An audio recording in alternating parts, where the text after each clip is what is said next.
Предстојниот референдум ќе ги голтне парите за животна средина. Наместо за еколошки проекти, 160.000 евра државни пари ќе се пренаменат за операцијата референдум. Според екологистите, ова е несериозен чекор на власта. Коалицијата одба за чист воздух остро реагира на маквата одлука и велат недозволиво е владата и надлежното министерство да носат одлуки кои го загрозуваат здравјето на луѓето.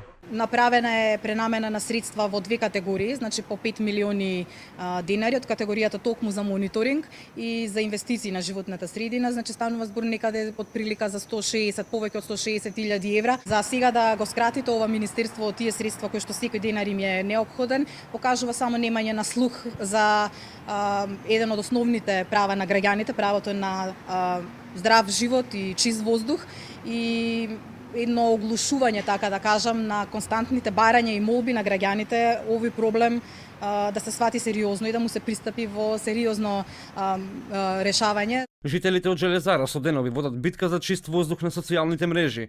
Тие објавија видеа на кои се гледаат облаци темен чад кои висат над населбата. Бараат итно решение, а не зацкривање на проблемот. Паралелно, алармантно е присуството на отровните PM10 честички во воздухот и покрај тоа што е лето.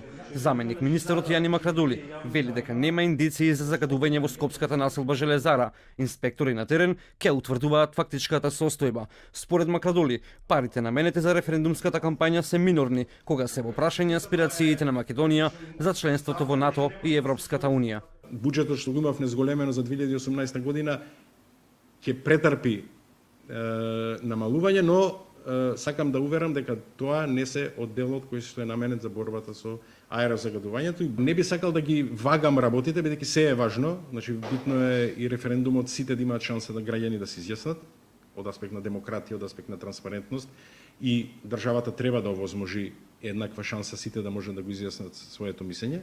Од друга страна, започнувањето на преговорите и влезот во Европа и во НАТО пак нуди дополнителни повеќе кратно средства токму за борба со аерозагадувањето и со животната средина, фондови кои што во овој момент не можат да бидат достапни. Состојбата со животната средина беше оценета како незадоволителна и во последниот извештај на Европската комисија. Надлежните пак подобрувањето во оваа сфера го врзуваат токму со членството во Европската Унија, како и придобивките од европските фондови.